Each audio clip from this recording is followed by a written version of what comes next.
Story Collection channel asibu like, share, subscribe, comment songsoi soidana tawbiramu soi khilan khiba yarabasu viewers khudingmak na ngakpiyu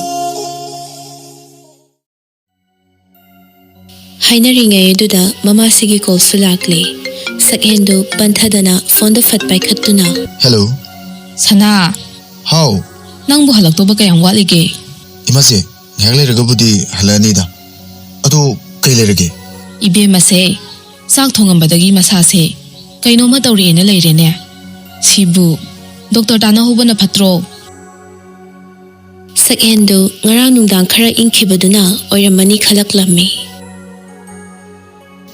as kamai torino masa sa galaira ba lai hoga yaw bro masa ju sagatte lai hausu amata yawde da makok se yam ngawi haigat pe yade haine yam ngamdana su ui yaragadi nangdo khara thuna lakna batawro somdana ne na pabung na marol ama aina thabal jong halubadagi nari ne na ngangbada loire aine tawpham amata khangdre ko imase ayam thuna lakna batawro adudi ai thamage ko sakhen James ta mo call tawraktuna hello nipa sawya de ai somda thadokpa yadaba thaba ma tawle aduna ai lakpa farak tarani hayengone thengnaris ko kai thabukno yam luboragadi aisu laura yarani da nangi to hana sathuro kasu yam lubo iramoida ekhoi masina ne hojikta call tawrame bemdo masanu aite doctor amta tana sina tawrambane kai ungamdre hano nipa nangi se anga mapa uidore hayak to malida chalo he adugi oramo chumna sum masangam do oramni ngarang do khara inkrabane kari gumba oi boiramadi good news ne kaino adubu mande ne moidine adubu toradi masa hantok ningbo fawi hadene haina bani ado magi sidi mande da ko ngawba khaktani haye as khangde da moi nupi gidi sigumane makal makal yam leibani ba fare adudi aisu tamage hoine ado paunueba ursun ko hoy hoy oizarage phone do hek thamkhibaga kuide sakhen su yum yoksilakpa pamjana lawba mamau oirubana masa khitang ngamde tabada mama mapa anidu tawfam khangda mangol aduda macha halakpa ngaiduna leirambi adubu macha nupa halakpadu ubada mani chandradu taha changsinduna hai sana ibi mama sangam de na tawrisi doctor Celisto kousidana magi number do nangonda yawkhigum tawdaine doctor papi gi number budi ngonda yawe oh pare do pakpi di to all body check up tawbada Celis na hai bihen bane mangodo ina to ngangna sagna bra sunungai ba hoy tharik na amuk wada makha taraklammi chalo ibe mado amukta yengbiruso ko ngawbagi guli budi laibani aduda doctor hana yengaga pizza bana phayena pizza dribani siza mathong khangdana pizza ba yaroi ko ai su khange aduna bu pizza dribani wangang konda se nusi gideta sakta do nusi daba sumna mako ngawraga na basibu aingonde hekta taine yeba taina dadi nari se masa lumba khotpo oiramo thabal chongali do soiroi draiba nangse wakhal yam ta dene ho khangjadre amagisu aingonda mayamgi taina pham oidana ne kangdrum sari isase wase hairamlaga tharik fet haidoktuna changkhre mani chandra tharik pu yengduna tawrisi yengune masibu gyan tarakhidrane tararoida Tararoi, Pakna Tararoi Masi.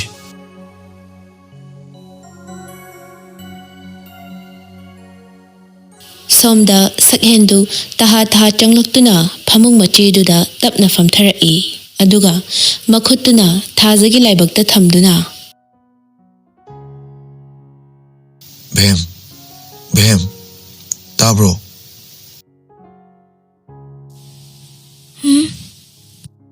Bhem nangbu yam ingbro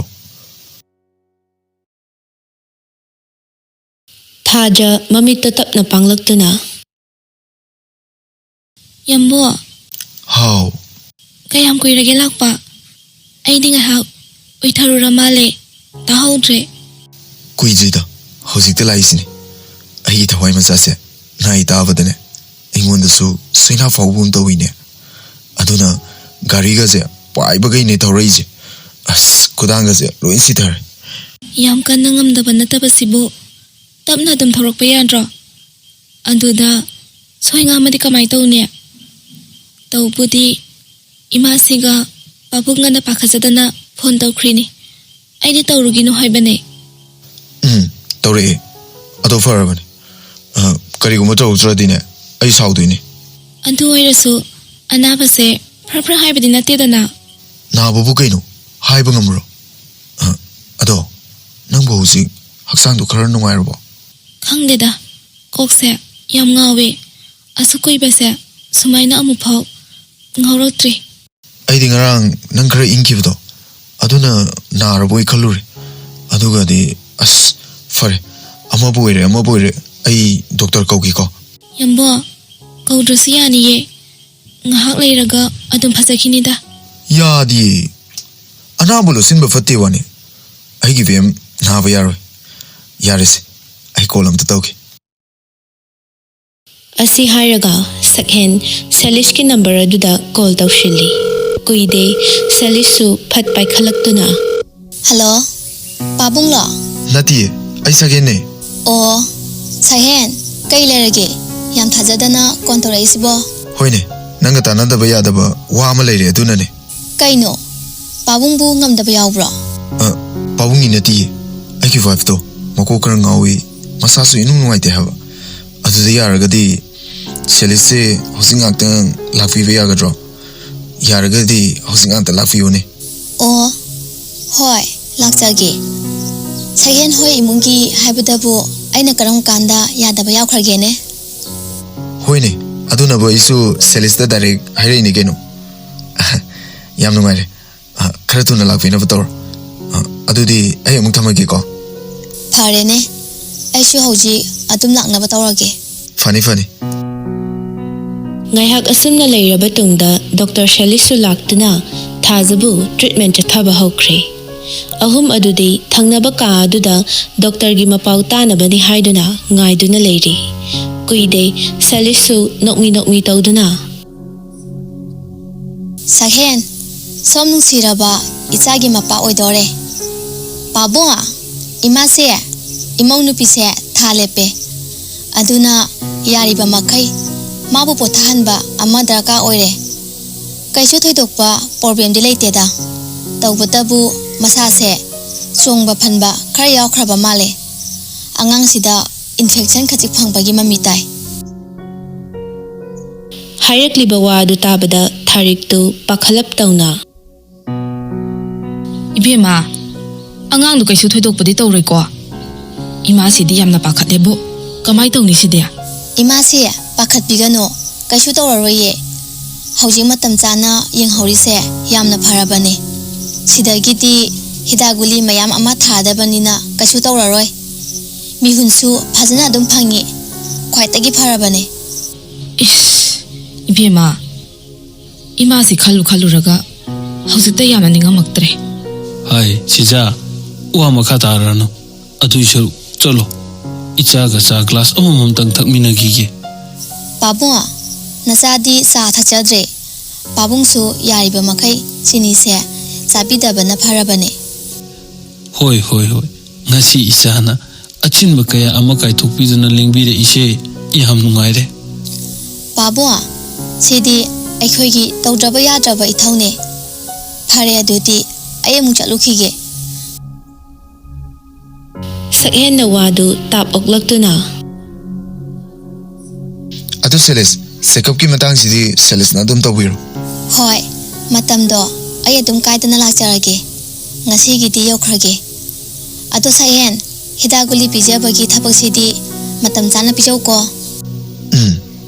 ꯐꯔꯦ ꯑꯗꯨꯗꯤ ꯑꯩ ꯑꯃꯨꯛ ꯆꯠꯈ꯭ꯔꯒꯦꯀꯣ ꯏꯃꯥꯁꯦ ꯁꯤꯗꯒꯤꯗꯤ ꯄꯥꯈꯠꯄꯤꯔꯅꯨ ꯀꯩꯁꯨ ꯇꯧꯔꯔꯣꯏꯌꯦ ꯑꯗꯨꯗꯤ ꯃꯌꯥꯝ ꯑꯩ ꯑꯃꯨꯛ ꯌꯧꯈ꯭ꯔꯒꯦ ꯍꯣꯏ ꯍꯣꯏ ꯏꯕꯦꯝꯃ ꯗꯣꯛꯇꯔ ꯍꯦꯛ ꯆꯠꯈꯤꯕꯒ ꯃꯅꯤꯆꯟꯗ꯭ꯔ ꯅꯥꯀꯟꯗ ꯂꯩꯔꯤꯕ ꯆꯩꯁꯨꯗꯨ ꯇꯥꯞ ꯄꯥꯏꯔꯒ ꯍꯥꯏꯔꯛꯂꯝꯃꯤ ꯃꯁꯤꯗ ꯍꯥꯠꯂꯒꯦꯗ ꯑꯩꯅ ꯍꯥꯏꯗ꯭ꯔꯣ ꯑꯉꯥꯡꯁꯤ ꯊꯥꯕꯜ ꯆꯣꯡꯍꯟꯒꯅꯨ ꯍꯥꯏꯗꯅ ꯅꯪꯅ ꯌꯥꯕ ꯀꯧꯕ ꯂꯩꯇꯦꯅꯦ ꯍꯥ ꯂꯥꯏꯕꯛ ꯐꯕꯗꯒꯤ ꯁꯣꯏꯍꯧꯗꯕꯅꯤ ꯀꯔꯤꯒꯨꯝꯕ ꯁꯣꯏꯔꯝꯃꯗꯤ ꯀꯔꯤ ꯑꯣꯏꯅꯤ ꯍꯥ ꯀꯝꯗꯧꯅꯤꯕ ꯃꯣꯏ ꯄꯥꯕꯨꯡ ꯌꯥꯔꯦ ꯇꯣꯛꯄꯤꯔꯣ ꯀꯩꯗꯧꯔꯒꯦ ꯑꯩꯁꯨ ꯈꯪꯅ ꯈꯪꯅ ꯇꯧꯈꯤꯕꯗꯤ ꯅꯠꯇꯦꯗꯅ ꯃꯣꯏ ꯄꯥꯕꯨꯡ ꯈꯛꯇꯔꯣ ꯏꯃꯧ ꯅꯨꯡꯁꯤꯔꯤꯁꯦ ꯑꯩꯗꯤ ꯏꯃꯧꯗꯣ ꯅꯨꯡꯁꯤꯗꯕ꯭ꯔꯣ ꯑꯣ ꯅꯨꯡꯁꯤꯕꯗꯨꯅꯔꯥ ꯅꯃꯧꯁꯦ ꯍꯥꯠꯀꯦ ꯇꯧꯔꯝꯃꯤꯁꯦ ꯄꯥꯕꯨꯡ ꯌꯥꯔꯦ ꯇꯣꯛꯎꯗ ꯑꯗꯨꯏ ꯁꯔꯨꯛꯄꯨꯗꯤ ꯏꯃꯥꯁꯦ ꯆꯥꯛꯇꯣ ꯊꯣꯡꯗꯣꯛꯎꯔꯣ ꯑꯩ ꯆꯥꯛ ꯌꯥꯝ ꯂꯥꯝꯃꯦꯕ ꯑꯗꯣ ꯆꯥꯛꯇꯣ ꯈꯔ ꯍꯦꯟꯖꯤꯜꯂꯨꯀꯣ ꯍꯣꯏ ꯍꯣꯏ ꯑꯗꯣ ꯃꯣꯏ ꯄꯥꯕꯨꯡ ꯁꯥꯎꯕꯗꯣ ꯅꯦꯝꯊꯕꯤꯔꯣ ꯀꯩꯗꯧꯒꯦ ꯑꯗꯨꯒꯤ ꯁꯔꯨꯛꯄꯨꯗꯤ ꯂꯥꯛꯀꯗꯧꯔꯤꯕ ꯏꯁꯨꯁꯤꯒꯤ ꯑꯣꯏꯅ ꯈꯟꯅꯁꯤ ꯋꯥꯗꯨ ꯇꯥꯕꯗ ꯁꯛꯍꯦꯟ ꯅꯣꯛꯃꯤ ꯅꯣꯛꯃꯤ ꯇꯧꯗꯨꯅ ꯊꯥꯖꯒꯤ ꯃꯅꯥꯛꯇ ꯂꯥꯛꯇꯨꯅ ꯅꯨꯡꯁꯤꯅ ꯌꯦꯡꯖꯔꯛꯏ ꯑꯗꯨꯒ ꯁꯛꯍꯦꯟꯒꯤ ꯃꯈꯨꯠ ꯑꯅꯤꯗꯨ ꯆꯦꯠꯅ ꯄꯥꯏꯗꯨꯅ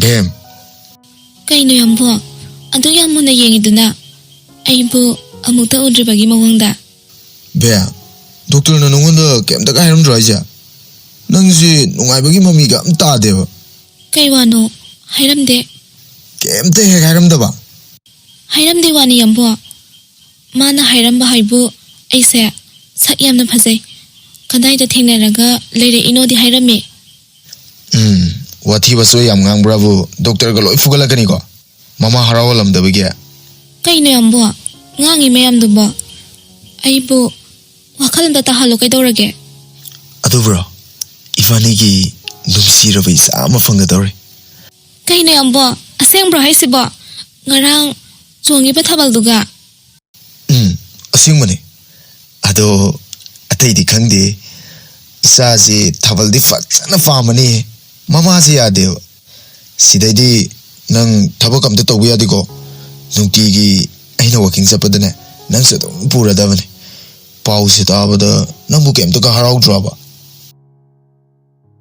ꯊꯥꯖꯗꯨ ꯃꯄꯤ ꯏꯔꯥ ꯈꯖꯤꯛ ꯆꯦꯟꯗꯨꯅ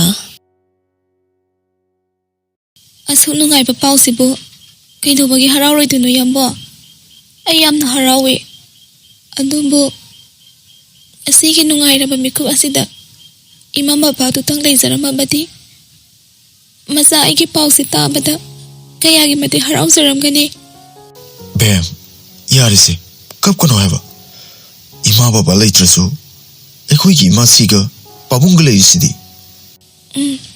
ꯑꯗꯨ ꯌꯥꯝꯕꯣ ꯏꯃꯥꯁꯤꯒ ꯄꯥꯕꯨꯡꯒꯁꯦ ꯌꯥꯝꯅ ꯐꯩꯀꯣ ꯃꯈꯣꯏ ꯑꯅꯤꯅ ꯑꯩꯕꯨ ꯃꯆꯥꯗ ꯃꯆꯥꯒꯨꯝꯅ ꯅꯨꯡꯁꯤꯕꯤꯕꯁꯤꯅ ꯉꯁꯤ ꯑꯩꯅ ꯌꯨꯝꯁꯤꯗ ꯏꯃꯥ ꯏꯄꯥꯒꯤ ꯑꯋꯥꯠꯄ ꯂꯩꯇ ꯅꯨꯡꯉꯥꯏꯅ ꯂꯩꯕ ꯐꯪꯖꯕꯅꯤ ꯑꯩꯗꯤ ꯏꯃꯥꯁꯤꯒ ꯄꯥꯕꯨꯡꯒꯁꯦ ꯌꯥꯝꯅ ꯅꯨꯡꯁꯤ ꯄꯨꯟꯁꯤꯁꯤꯅ ꯂꯩꯔꯤꯕ ꯃꯈꯩ ꯅꯈꯣꯏ ꯃꯌꯥꯝꯒꯤ ꯃꯤꯅꯨꯡꯁꯤꯁꯦ ꯑꯩ ꯀꯥꯎꯕ ꯉꯝꯃꯔꯣꯏ ꯀꯩꯅꯣ ꯏꯃꯥꯁꯤꯒ ꯄꯥꯕꯨꯡꯒꯗꯪ ꯅꯨꯡꯁꯤꯕ꯭ꯔꯣ ꯑꯩꯗꯤ ꯌꯥꯎꯗ꯭ꯔꯣ ꯍꯥꯏꯁꯦ ꯌꯥꯝꯕꯨꯡꯗꯤ ꯑꯩꯒꯤ ꯊꯋꯥꯏꯅꯦ ꯊꯋꯥꯏ ꯑꯃꯅ ꯊꯋꯥꯏ ꯑꯃꯗꯕꯨ ꯅꯨꯡꯁꯤ ꯍꯥꯏꯅꯕ꯭ꯔꯥꯅꯦ ꯏꯃꯥ ꯕꯕꯥꯅ ꯐꯅ ꯂꯨꯅ ꯇꯧꯗꯨꯅꯁꯨ ꯃꯥꯒꯤ ꯅꯨꯄꯥꯅ ꯃꯤꯔꯥꯏꯕꯤꯔꯕꯗꯕꯨ ꯀꯔꯝꯕ ꯅꯨꯄꯤꯅ ꯅꯨꯡꯉꯥꯏꯅ ꯂꯩꯕ ꯉꯝꯒꯅꯤ ꯄꯨꯝꯅꯃꯛ ꯂꯩꯃꯤꯟꯅꯒꯗꯧꯔꯤꯕ ꯅꯨꯄꯥꯗꯨꯒꯤ ꯃꯈꯥ ꯌꯥꯝꯅ ꯄꯣꯜꯂꯤ ꯑꯗꯨꯅ ꯌꯥꯝꯕꯨꯡꯗꯤ ꯑꯩꯒꯤ ꯄꯨꯝꯅꯃꯛꯅꯦ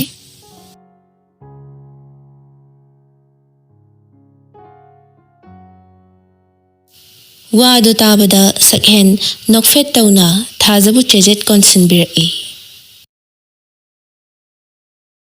ꯕꯦꯝ ꯑꯩ ꯅꯪꯕꯨ ꯌꯥꯝ ꯅꯨꯡꯁꯤꯌꯦ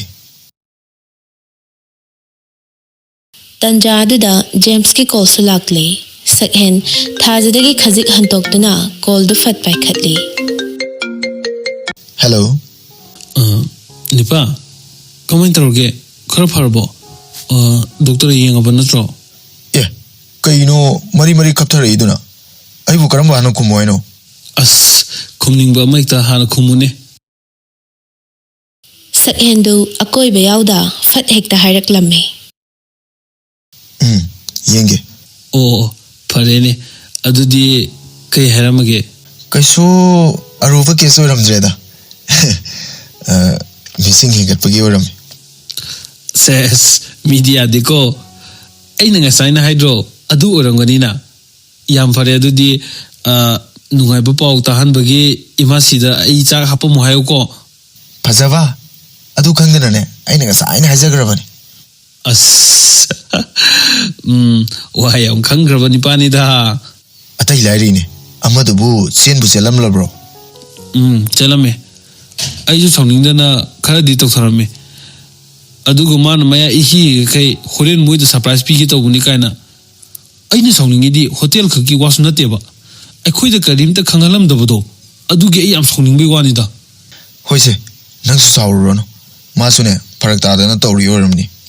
Wari gi wani saude da. Ado longbadi khara thudong male hayawi.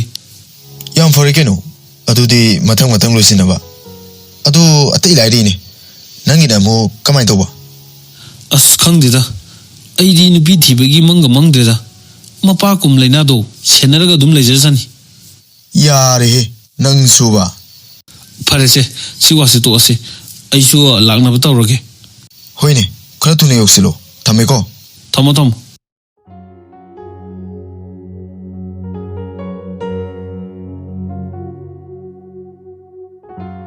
Asumna matam khara haujin khraba tungda ngasidi loya amadi rainagi lohongba numitni.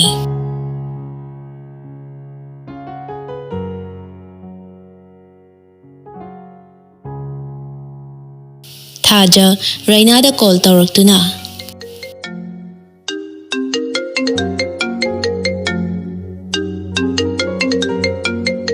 Hello. Se, How?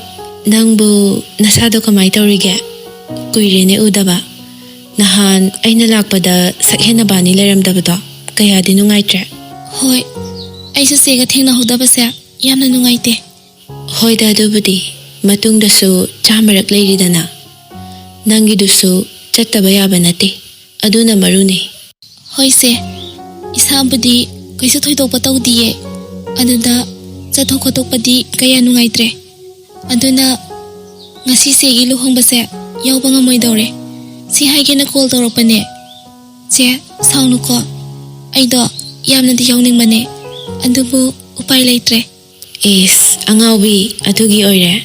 Je kaisu saudiko. Matang-matangi haiduni. Aisu nangbudi yam yahoning bane. Adubu yahoningi haidana kahidi upai leire. Ado nang Jackson na layuko. Steer dagi amok nantha khota tawniko. Angang dunaga amtang oira di phay. Anigo oshile. Hoi.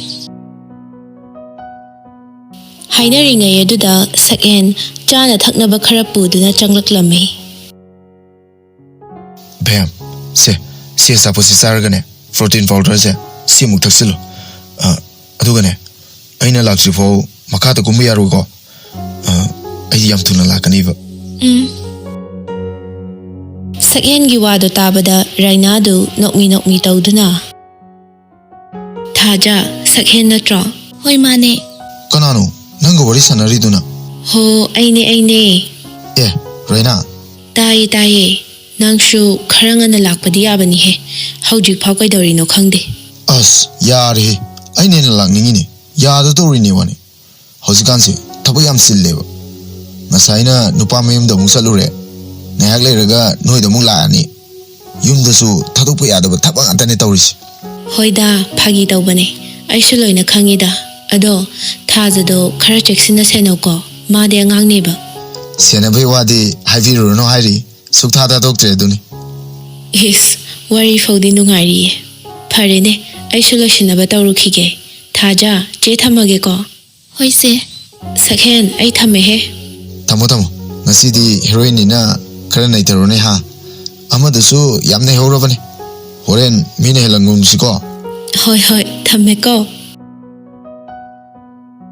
Ngai hak asumna ahumdu nokminaraba tungda phone adusu thamkhre hek thamkhibaga nganthoina amuk call tawraklami sakhen phone do tapna paikhatli Hello che How Noibu kamai taurige Nangi thabakka amata chapa ngamamoroi chatre ekoi secretary doina matam khara fu han khrabani Oh phare ado se bem pa helake Hoi sakhen thajada phone do amuk piraktuna Hello, inama. How Nangbu nasado Kashu thoidokpa tawdeko Tawdiye. Ado inama. Dasok na bani su anay yaudaba natro. Yaudeda Ngai khose Dasok pa helake Hoi. Hello Chan. Thaja mabungi khonjel du tabada mapira khajik chenduna Daso taye. Nangbu nasado kaisu tawdaba natro. Hoi daso. Ay kaisu tawdiye. Phare khulau palaudana namai namit pangbu uyu koi chan sidi. Hoi daso. Dasok su hayeng dina namaga ibani su nangi cha kaubagi haiba lake na khalamini. Hoi daso. Adu wairadi karangana lao. Sahapa mage. Hoi kuire ichan na thongba chak khidaba ado hayeng di pina sathaba tare dana Hoi daso.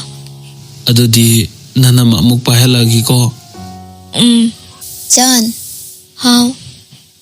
Nangne nasado nadanaba honoko Chekshina layo Angang ama phawba kaidano haira kansida Aniga oire Ina mayamna pakhaliko Mathaktaga laire Noigido yamna wangiko Phare hayeng ngana laage Ina mathamage ko Ado inama. Karangana dila ukwa. Hoine lake thamo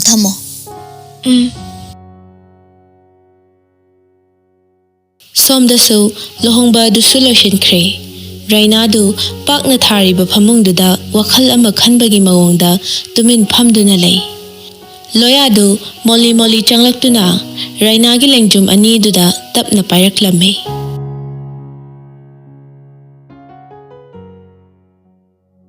kayo kan kalino kashu khandeda nan mit kesi ngangangene kaptirawa kapteda kapte harga mit ngangi tuna kai dada nupi oibegi punsi se nushidra nuksi yam nuksi asuk nushikraba mikupse aigi punsida amuk hana lakani haiba ai nongmata fo khaludabani punsigi yum palaroina leiramba aisa nanga thengnarubadagi ngasidi nushiraba imado thadoklamduna yumlak sagai oleko Raina kaigino nangna asugana puning sontari do sidagi dine aina pumna mayuk naradabane nangai buchingna braba chingna deda adunabu aishu natung ilaklibane parese sidane yam hena su khanjalorno imagi di akham yam lari sidi adodada baba na mangana magaloina na wana sagatcharamba company se da thawbana matam kharaming chathin hangrabasu second partner oiraga company se amuk hingatna ba hotna siko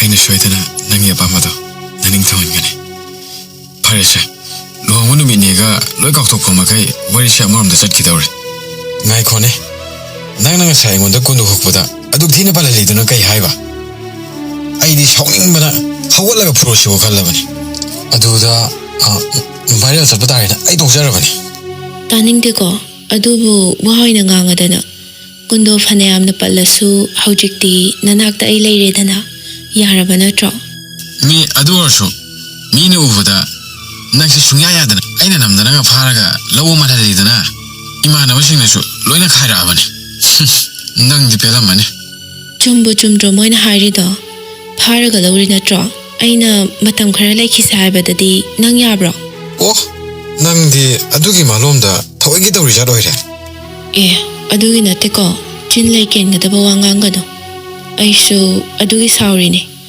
ꯑꯩꯈꯣꯏ ꯀꯀꯥꯁꯤꯅ ꯃꯔꯣꯜ ꯑꯃ ꯑꯔꯥꯡꯐꯝꯅꯦꯅ ꯃꯃꯤꯠ ꯎꯕꯣꯏ ꯎꯗꯕꯣꯏ ꯇꯧꯕ ꯀꯣꯛꯇꯥꯡꯕ ꯑꯃ ꯍꯦꯛ ꯅꯦꯛꯁꯤꯜꯂꯛꯑꯦ ꯑꯍꯩ ꯑꯄꯥꯅ ꯁꯥꯔꯤꯕ ꯃꯤꯅ ꯀꯨꯟꯗꯣ ꯂꯦꯡꯉꯤꯗꯨꯕꯨ ꯂꯪꯗꯨꯕꯨ ꯁꯥꯡꯃꯜꯂꯤꯒ ꯇꯦꯟꯃꯜꯂꯤꯒ ꯇꯧꯗꯅ ꯅꯝꯗꯅ ꯍꯦꯛ ꯇꯦꯜꯍꯜꯂꯦꯗꯅ ꯑꯗꯨꯗꯗꯤ ꯍꯨꯛꯄꯗꯣ ꯆꯟꯗꯗꯅ ꯀꯣꯛꯌꯦꯠꯇꯨꯗ ꯄꯜꯂꯤꯅꯦ ꯁꯤꯕꯨ ꯑꯩꯅꯔꯣ ꯑꯩꯁꯨ ꯐꯖꯅ ꯍꯨꯛꯅꯤꯡꯉꯤꯅꯤ ꯈꯪꯉꯕ ꯌꯥꯗ ꯇꯧꯔꯤꯅꯤ ꯌꯥꯔꯦ ꯌꯥꯔꯦ ꯅꯍꯩꯗꯤ ꯍꯩꯇꯅ ꯈꯨꯠꯂꯥꯏꯗ ꯇꯩꯅꯩꯗꯨꯅꯤ ꯅꯪꯒꯤꯁꯦ ꯐꯅꯌꯥꯝ ꯇꯦꯜꯂꯁꯨ ꯅꯪꯒꯤ ꯊꯦꯠꯂꯤꯕ ꯃꯌꯥꯝꯗꯨꯗ ꯑꯩꯗꯤ ꯀꯩꯝꯇ ꯄꯜꯍꯟꯗꯅ ꯐꯖꯅ ꯍꯨꯛꯇ꯭ꯔꯣ ꯑꯦ ꯅꯪꯗꯤ ꯀꯥꯏꯗꯒꯤ ꯄꯜꯂꯅꯤꯒꯦ ꯍꯧꯒꯠꯂꯒ ꯍꯨꯛꯈꯩ ꯍꯨꯛꯑꯒ ꯑꯩꯁꯨ ꯑꯗꯨꯃꯥꯏꯅ ꯍꯨꯛꯑꯣ ꯍꯥꯏꯔꯣ ꯃꯤꯅ ꯑꯉꯥꯎꯕꯤꯅꯤ ꯍꯥꯏꯅꯅꯕ ꯍꯨꯛꯀꯗꯕꯅꯤ ꯇꯥꯅꯤꯡꯗꯦꯍꯦ ꯑꯣꯏꯕ ꯌꯥꯕ ꯋꯥ ꯉꯥꯡꯅꯁꯦ ꯃꯔꯩꯖꯥꯎ ꯑꯣꯏꯅ ꯍꯦꯛ ꯇꯧꯔꯨꯗꯅ ꯐꯥꯒꯤ ꯇꯧꯕꯅꯦ ꯑꯗꯣ ꯅꯪ ꯍꯧꯖꯤꯛꯇꯤ ꯀꯞꯅꯤꯡꯗ꯭ꯔꯕ ꯅꯠꯇ꯭ꯔꯣ ꯋꯥꯔꯤꯗ ꯌꯥꯝ ꯏꯃꯣ ꯇꯥꯁꯜꯂꯛꯄꯗꯨꯗ ꯑꯩꯅꯅꯦ ꯊꯑꯣꯏꯅ ꯁꯥꯎꯍꯟꯕꯅꯤꯗ ꯏꯁ ꯌꯥꯝ ꯍꯩꯔꯦꯗ ꯃꯤ ꯈꯨꯊꯦꯝ ꯐꯥꯎꯗꯦ ꯍꯩꯕꯅꯦ ꯁꯤ ꯅꯠꯇ꯭ꯔꯗꯤ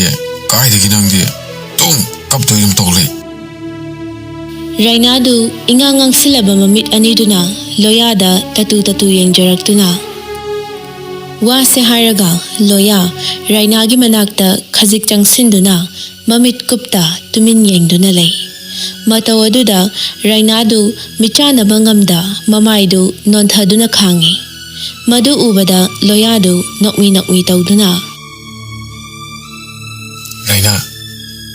ꯔꯥꯏꯅꯥ ꯇꯥꯕ꯭ꯔꯣ ꯇꯥꯏꯌꯦ ꯁꯦ ꯑꯩ ꯃꯅꯝ ꯇꯦꯡꯉꯣ ꯇꯜꯂꯤꯆꯣ ꯀꯔꯤ ꯃꯤꯠꯌꯦꯡꯅꯣ ꯑꯗꯨꯕꯣ ꯅꯨꯡꯁꯤ ꯃꯤꯠꯌꯦꯡꯅꯤ ꯅꯨꯡꯁꯤꯕꯕꯨ ꯑꯗꯨꯃꯥꯏ ꯌꯦꯡꯅꯕ꯭ꯔꯣ ꯑꯗꯨꯒꯤ ꯃꯤꯠꯌꯦꯡꯗꯨꯗꯤ ꯑꯩ ꯀꯤꯕ ꯑꯃ ꯌꯥꯎꯏꯀꯣ ꯍꯥꯏ ꯃꯄꯨꯔꯣꯏꯕꯗꯨꯕꯨ ꯀꯤꯕ ꯐꯠꯇꯦꯀꯣ ꯉꯥꯏꯈꯣꯅꯦ ꯑꯩꯗꯤ ꯅꯍꯥꯟꯒꯩ ꯈꯪꯗꯦ ꯅꯪꯁꯦ ꯑꯁꯨꯛ ꯐꯖꯔꯝꯒꯅꯤ ꯍꯥꯏꯕ ꯇꯁꯦꯡꯅ ꯅꯪꯁꯦ ꯐꯗꯤ ꯐꯖꯩꯀꯣ ꯑꯩꯅ ꯃꯨꯟꯅ ꯌꯦꯡꯂꯨꯗꯕꯒꯤ ꯅꯍꯥꯟꯗꯤ ꯈꯪꯗꯕ ꯑꯣꯏꯔꯝꯃꯦ ꯌꯥꯔꯦꯀꯣ ꯅꯪꯕꯨ ꯅꯍꯥꯟꯗꯤ ꯙꯔꯝꯗ ꯐꯤ ꯌꯦꯠꯄ ꯃꯥꯜꯂꯦ ꯍꯥꯏꯈꯤꯗꯥꯏꯅꯦ ꯃꯤ ꯑꯗꯨꯗꯤ ꯅꯪꯅ ꯑꯩꯉꯣꯟꯗ ꯋꯥꯆꯦꯠꯇ ꯃꯤꯍꯨꯟ ꯍꯨꯟꯕ ꯃꯥꯜꯂꯦ ꯍꯥꯏꯕꯗꯨꯗ ꯑꯩꯁꯨ ꯍꯥꯏꯖꯟꯕꯒꯤ ꯋꯥꯅꯤ ꯀꯩꯅꯣ ꯑꯗꯣ ꯅꯪꯗꯤ ꯀꯩꯁꯨ ꯇꯧꯗꯦꯗ ꯌꯥꯝ ꯐꯖꯩꯕ ꯃꯁꯛꯁꯤꯒ ꯌꯥꯝ ꯊꯤꯔꯕꯣ ꯌꯦꯡꯕꯒ ꯁꯨꯡꯌꯥ ꯌꯥꯗ꯭ꯔꯕꯕ ꯊꯤꯗꯦꯗ ꯐꯖꯩꯌꯦꯕ ꯐꯔꯦꯁꯦ ꯇꯨꯝꯅꯕ ꯇꯧꯔꯁꯦ ꯊꯦꯡꯒꯤꯅꯕꯅꯦ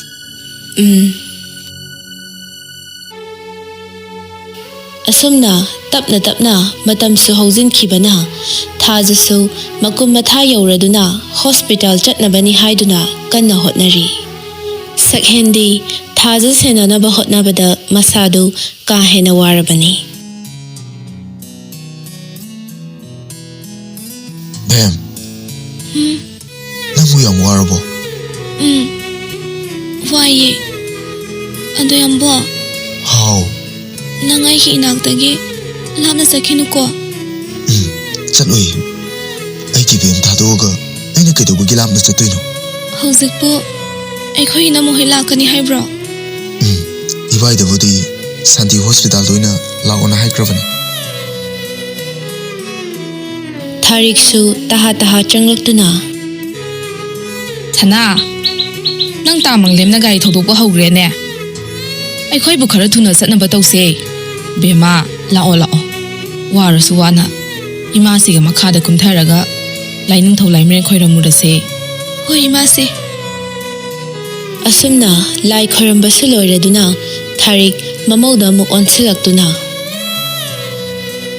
ꯁꯦ ꯅꯪ ꯄꯥꯕꯨꯡꯗ ꯑꯃꯨꯛ ꯈꯣꯏꯔꯝꯃꯨ ꯊꯥꯖꯗꯨ ꯃꯅꯤꯆꯟꯗ꯭ꯔꯒꯤ ꯃꯅꯥꯛꯇ ꯆꯪꯁꯤꯟꯗꯨꯅ ꯃꯀꯣꯛꯇꯨ ꯈꯖꯤꯛ ꯅꯣꯟꯖꯔꯛꯏ ꯄꯥꯕꯨꯡ ꯅꯁꯥ ꯑꯁꯣꯏ ꯑꯉꯥꯝ ꯌꯥꯎꯗꯅ ꯌꯨꯝꯁꯤꯗ ꯑꯃꯨꯛ ꯍꯟꯖꯔꯛꯀꯦꯀꯣ ꯍꯧꯒꯠꯂꯣ ꯏꯆꯥꯁꯤꯗꯤ ꯏꯁꯨ ꯑꯅꯤꯒ ꯂꯣꯏꯅꯅ ꯇꯦꯛꯇ ꯀꯥꯏꯗꯅ ꯍꯜꯂꯛꯎꯀꯣ ꯄꯥꯕꯨꯡꯅ ꯑꯩꯈꯣꯏꯕꯨ ꯍꯜꯂꯛꯄ ꯉꯥꯏꯔꯝꯗꯣꯏꯅꯤ ꯍꯣꯏ ꯄꯥꯕꯨꯡ ꯆꯠꯂꯣ ꯀꯔꯤꯁꯨ ꯀꯤꯒꯅꯨꯀꯣ ꯏꯆꯥꯒꯤꯗꯃꯛ ꯑꯩꯈꯣꯏ ꯃꯌꯥꯝ ꯂꯩꯔꯤꯀꯣ ꯍꯣꯏ ꯄꯥꯕꯨꯡ ꯊꯥꯖ ꯃꯉꯛ ꯈꯖꯤꯛ ꯅꯣꯝꯗꯨꯅ ꯑꯁꯨꯝ ꯂꯥꯛꯄꯅ ꯀꯨꯏꯗꯦ ꯍꯣꯁꯄꯤꯇꯥꯜꯁꯨ ꯌꯧꯁꯤꯟꯈꯤꯕ ꯉꯥꯏꯍꯥꯛꯀꯤ ꯇꯨꯡꯗ ꯊꯥꯖ ꯑꯣꯄꯔꯦꯁꯟ ꯊꯤꯌꯦꯇꯔ ꯃꯅꯨꯡꯗ ꯏꯟꯁꯤꯟꯈ꯭ꯔꯦ ꯁꯣꯝꯗ ꯃꯌꯥꯝ ꯄꯨꯝꯅꯃꯛꯇꯨ ꯏꯁꯣꯔ ꯈꯨꯔꯨꯝꯅꯔꯤ ꯁꯛꯍꯦꯟꯗꯤ ꯇꯧꯐꯝ ꯈꯪꯗ ꯊꯣꯡꯗꯨꯒꯤ ꯋꯥꯡꯃꯗ ꯍꯪꯒꯠ ꯍꯟꯗꯥ ꯆꯠꯇꯨꯅ ꯂꯩ ꯇꯟꯖꯥ ꯑꯗꯨꯗ ꯅꯨꯄꯥ ꯑꯅꯤꯗꯨꯒ ꯔꯥꯏꯅꯥꯒꯁꯨ ꯌꯧꯁꯤꯜꯂꯛꯂꯦ ꯁꯛꯍꯦꯟꯒꯤ ꯃꯅꯥꯛꯇ ꯅꯨꯄꯥ ꯑꯅꯤꯗꯨ ꯄ꯭ꯔꯞ ꯆꯪꯁꯤꯟꯗꯨꯅ ꯚꯥꯏ ꯗꯣꯛꯇꯔꯅ ꯀꯩ ꯍꯥꯏꯔꯤꯒꯦ ꯍꯧꯖꯤꯛ ꯐꯥꯎꯗꯤ Kasu toy to pa hydrida. Kya kar yenjing ki ba? Kuidri. Hojikti sing ki bidang ID.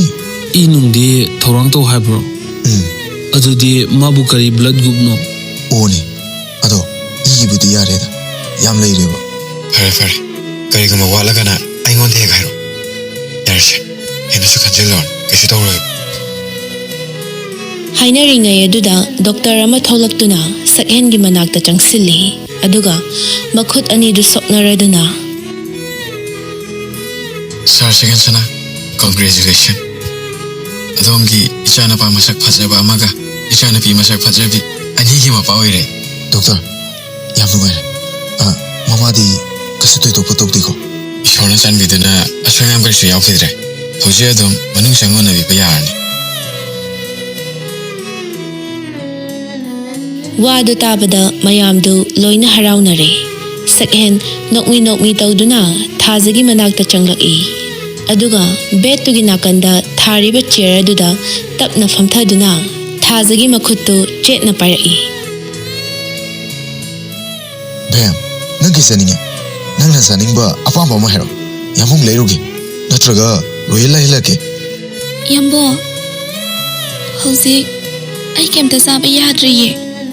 Aduna ising asabado glass amta thake. As aini am pisaning kansida. Fare. Sina nongonda sokto yoredine. Hayeng nang nasaba yara kandine. Damadam pisara lor. Kadai no. Isado mas yingninge ba. Ayam te yengiba. Se. tanja aduda tharika rainagana angang anidu amamam pamduda changlaklami Sana yengune nangbo isu ani se onthokna phajakre nupisna marol ama mama maliba nupasna marol ama pura mapane isu se nungsikre sakhen macha anidubu nungshina yengjarai aduga thazada khazik onsinduna Bam. Nang na aigi thawai ani sibu. Tik ta kaidina sinabagi dama. Aina nangbo haininga leitana thakale. Yambo, nang na iphamda seksina sinabikiba nungsi kudol se aigidi thawaine matam pumbada isa ani sina ibani gidi lengdrabalanne.